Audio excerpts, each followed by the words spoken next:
जय हिंद बहादुरों।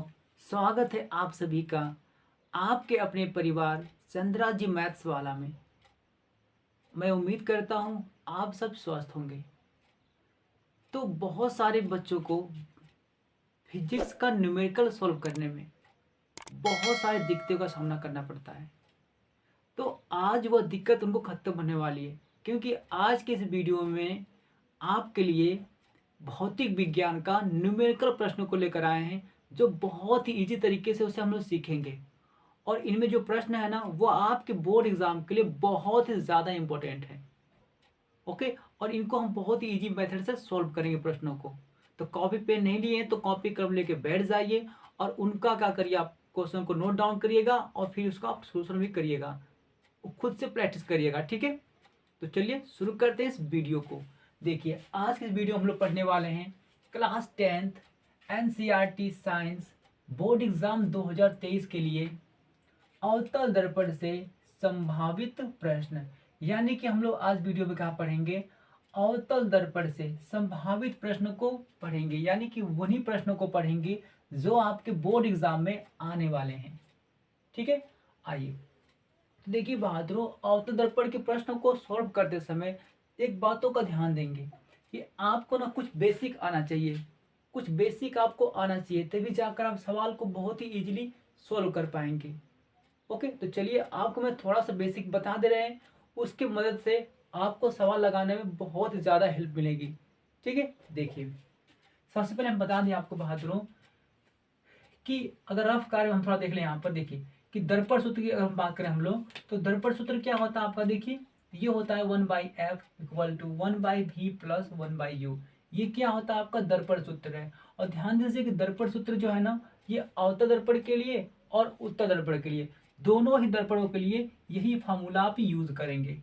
ओके, ठीक है। और देखिए इसका प्रयोग आप कहाँ करेंगे, वहां पर करेंगे जहां पर देखिए एफ यू भी, ये तीन यहाँ पर मान है ना, तीनों में से कोई दो का मान आपको दिया हो, तीसरा आपसे पूछे, तो इसका यूज आप कर सकते हैं। ठीक है, आगे थोड़ा देखते हैं। यहाँ पर दिया एफ तथा आर में संबंध, यानी कि एफ मतलब फोकस दूरी, आर मतलब वक्रता त्रिज्या। तो जब भी एफ और आर में आपसे संबंध पूछे तो उसके लिए होता है कि आपका F equal to R by two. यानी कि अगर प्रश्न में आपसे यफ दे दिया है, आपको आर पूछ रहा है, तो इसके लिए आप ये यूज कर सकते हैं। या तो आपको यफ देकर आपसे आर पूछे, या तो आर देकर आपसे यफ पूछे, तो इसके लिए आप इसे लगा सकते हैं। ठीक है, ठीक है बहादुरों। अब कुछ मेन बात होती है यहाँ पर कि अवतल दर्पण की चिन्ह परिपाटी की बात। तो अवतल दर्पण की चिन्ह परिपाटी क्या होती है, चिन्ह परिपाटी मतलब कि कुछ दूरियां होती हैं जो पॉजिटिव होती है और नेगेटिव होती है। अगर हम बात करें कि सभी जानते हैं कार्तीय तल को, तो कार्तीय तल पर यहाँ मूल बिंदु होती है। देखिए मूल बिंदु से अगर हम बाएं तरफ जाएंगे, मूल बिंदु से बाएं तरफ जाएंगे, सभी दूरियां कैसी होती है, निगेटिव होती है। अगर हम मूल बिंदु से ऊपर जाएंगे, सभी दूरियां कैसी होती हैं, पॉजिटिव होती हैं। लेकिन अगर मूल बिंदु से आप नीचे आएंगे तो क्या होगी, सभी दूरियां निगेटिव होंगी। अगर मूल बिंदु से आप कहाँ जाएंगे, दाहिने तरफ जाएंगे, तो सभी दूरियां कैसी होगी आपकी, पॉजिटिव होगी। यानी कि हम लोग यहाँ देख चुके हैं कि मूल बिंदु से दाहिने तरफ जाने पर दूरियां पॉजिटिव होती है, और मूल बिंदु से ऊपर जाने पर दूरियां कैसी होती हैं, पॉजिटिव होती हैं। अगर मूल बिंदु से अगर बाएं तरफ आ रहे हैं, ठीक है, बाएं तरफ आ रहे हैं, तो दूरियां कैसी मिलेगी आपको, निगेटिव मिलेंगी। ओके, और नीचे आएंगे तो क्या होगा आपका, निगेटिव मिलेंगी।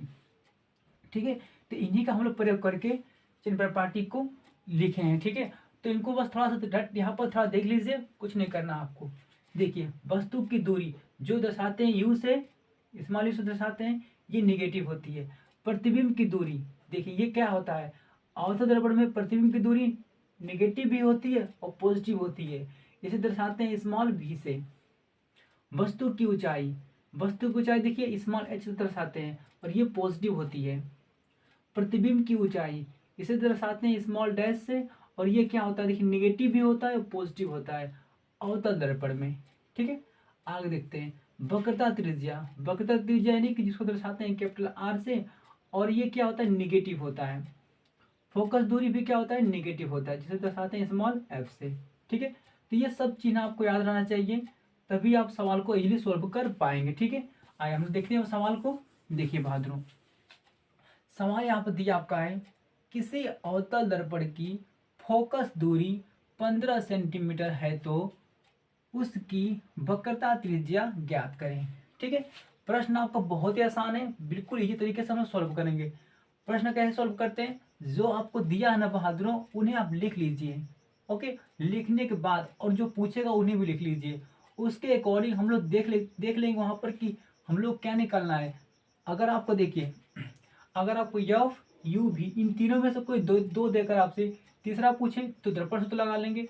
अगर आपका यफ देकर आपसे आर पूछे, से आर देकर आपसे यफ पूछे तो इसे लगा लेंगे। ठीक है, तो सबसे पहले क्या करते हैं, दिए हुए प्रश्न में से डाटा को बाहर निकालते हैं। ठीक है, यानी कि डाटा मतलब कि जो इसमें दिया है ना क्वेश्चन में आपका वैल्यू, उसको बाहर निकालते हैं।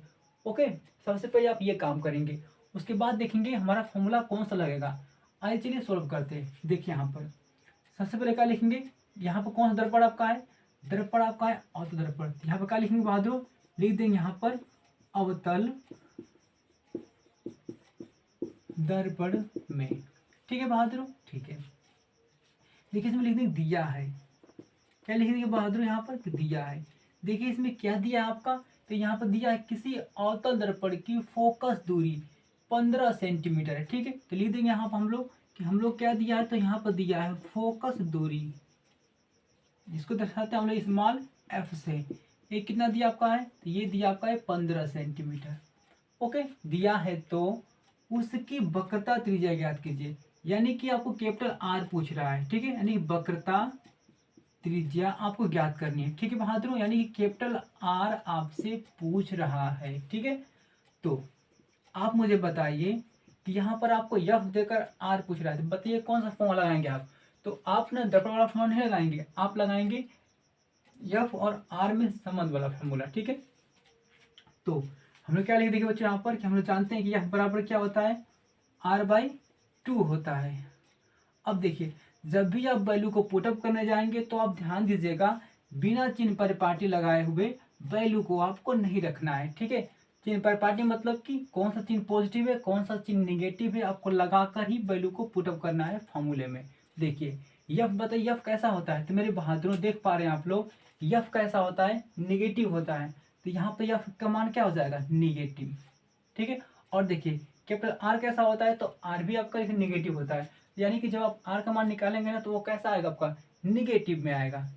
ठीक है बहादुर, ठीक है। आज चलिए सॉल्व करते हैं। देखिए यफ, देखिए यहाँ पर यफ दिया है बहादुर आपका -15, हम यहाँ पर रख लेंगे -15, -15। ठीक है, इक्वल टू आर बाई क्या कर देंगे 2, हमको यहाँ से आर की वैल्यू फाइंड करनी है। तो हम लोग क्या करेंगे, आप देखिए यहाँ पर नीचे एक मान लेंगे और ये देखिए तिरक गुना करेंगे, यहाँ पर तिरक गुना करेंगे, 2 से गुना करेंगे 15 में, 1 से गुना करेंगे आर में। चलिए गुना करते हैं। देखिए जब 2 से गुना करेंगे आप 15 में, तो देखिए 15 दूना के 30, यानी कितना आपका आ जाएगा बहादुर, ये आपका आ जाएगा 30, 15 दूना के 30 हो गया, ये माइनस यहाँ पर आएगा तो माइनस लगा देंगे, इक्वल टू 1 से गुना करेंगे आर में तो सिर्फ आर मिलेगा आपको। ठीक है, यानी कि आप क्या कर दिए, आपने यहाँ पर देखिए बहादुरों, आपने यहाँ पर आर की वैल्यू फाइंड कर दिया और यही क्या होगा आपका आंसर होगा। ठीक है, आप लिख सकते हैं ऐसे करके, एग्जाम के लिए ऐसे लिख सकते हैं आप, देखिए लिख सकते हैं ऐसे करके कि अतः वक्रता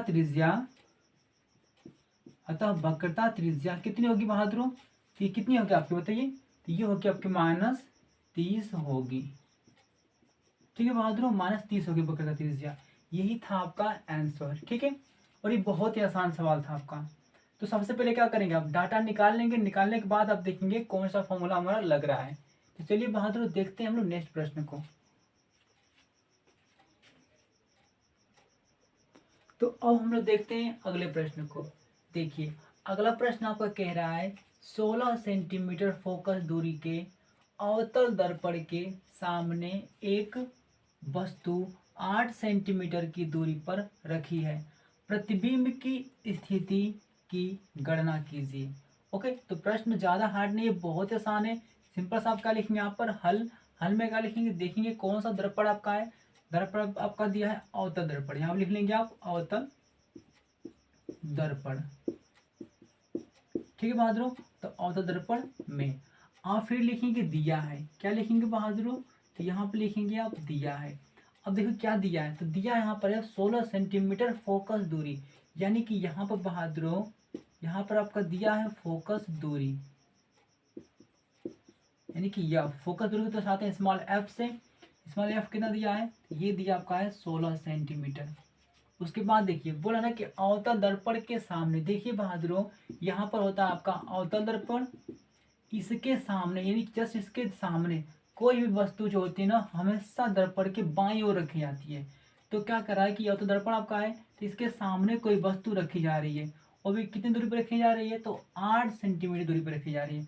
यानी कि ये अवतल दर्पण से इस इस बिंब की दूरी दिया है, यानी कि वस्तु की दूरी दिया है 8 सेंटीमीटर, यानी कि यू का मान आपको दिया है। ठीक है बहादुरों, ठीक है।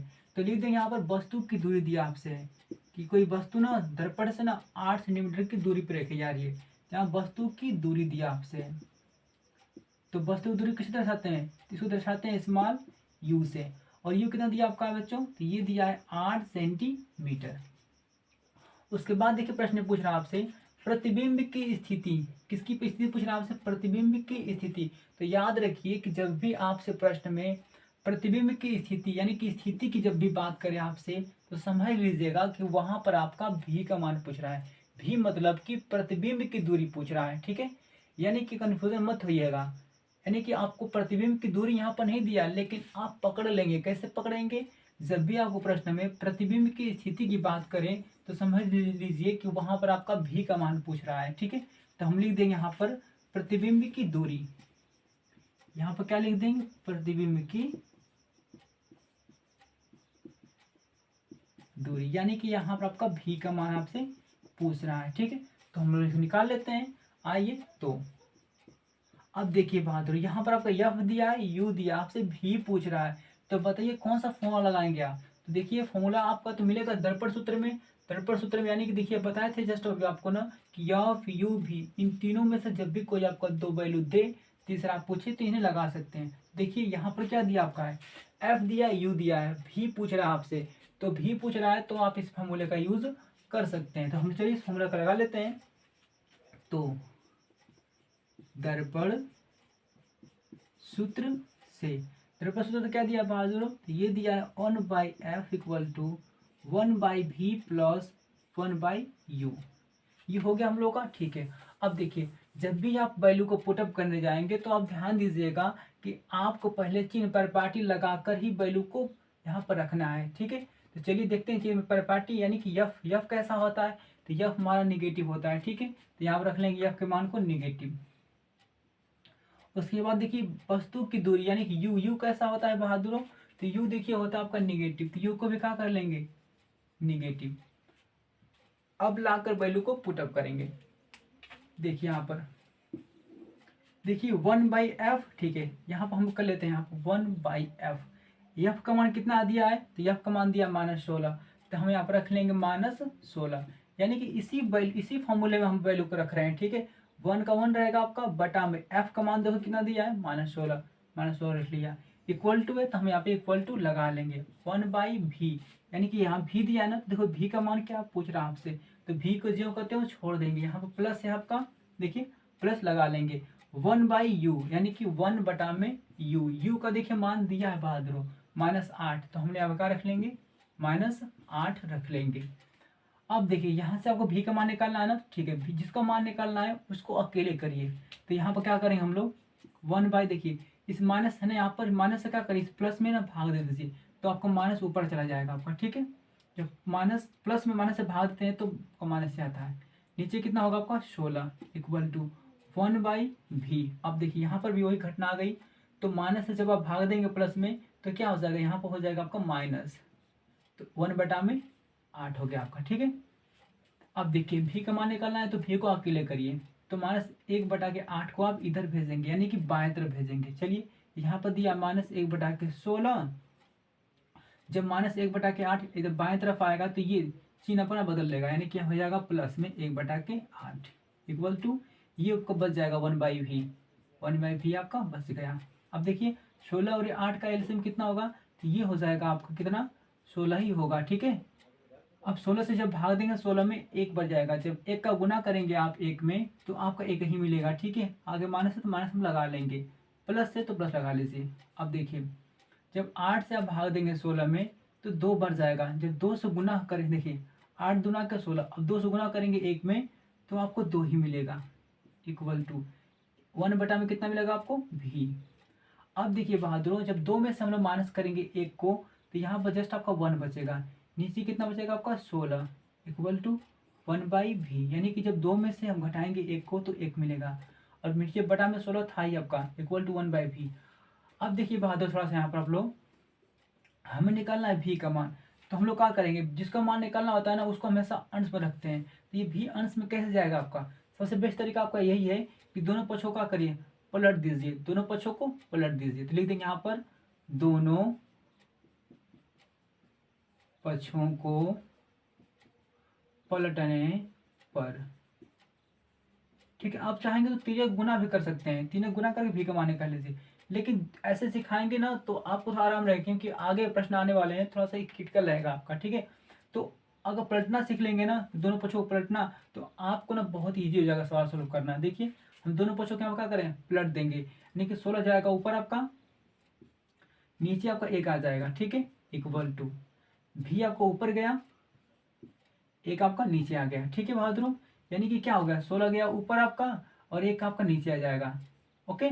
उसी तरह से क्या होगा, भी आपका ऊपर जाएगा, 1 आपका नीचे आ जाएगा। जब पलटेंगे दोनों पलटेंगे तो दोनों ऊपर, यानी कि 16 ऊपर गया 1 नीचे, भी ऊपर गया 1 नीचे, ठीक है। अब चलिए, जब 1 से भाग देंगे 16 में तो 16 बढ़ जाएगा, 1 से भाग देंगे भी में तो भी मिलेगा, ठीक है। यानी कि देखिए बहादुरों, भी का मान कैसा मिला आपको, भी का मान मिल गया आपको पॉजिटिव।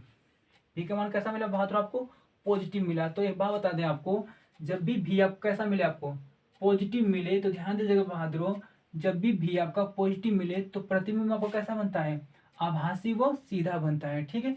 लिख सकते हैं ऐसे आप लोग यहाँ पर, अतः प्रतिबिंब प्रतिबिंब प्रतिबिंब आभासी व सीधा बनेगा, ठीक है। प्रतिबिंब कैसा बनेगा बहादुरों, आभासी और सीधा बनेगा। और एक बात और ध्यान दीजिए, जब प्रतिबिंब आभासी और सीधा बनता है ना, तो वो कहाँ बनता है, देखिए वो दर्पण के हमेशा ना पीछे बनता है, यानी कि दर्पण के पीछे बनता है, यानी कि दर्पण के दाईं तरफ बनता है। तो लिख देंगे यहाँ पर जैसे करके, और प्रतिबिंब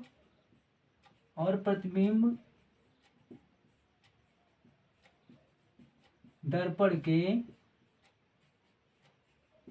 पीछे 16 सेंटीमीटर दूरी पर बनेगा, ठीक है, पीछे 16 सेंटीमीटर दूरी पर बनेगा, ठीक है बहादुर। इतना लिख सकते हैं आप यहाँ पर, और कुछ इसमें था नहीं आपका, ठीक है। प्रश्न बहुत ही आसान था आपका, जो दिया है उसे लिख लीजिए आप। लिखने के बाद उसके अकॉर्डिंग आप क्या करेंगे, चिन्ह पर पार्टी लगा लीजिए, चिन्ह पर पार्टी लगाकर वैल्यू को पुटअप कर दीजिए, उसके बाद इसको हल कर दीजिए, आपका आंसर सॉल्व हो जाएगा, ठीक है। तो मेरे प्यारे बहादुरों, आज की वीडियो में बस इतना ही, मिलते हैं आपसे नेक्स्ट वीडियो में। Thank you.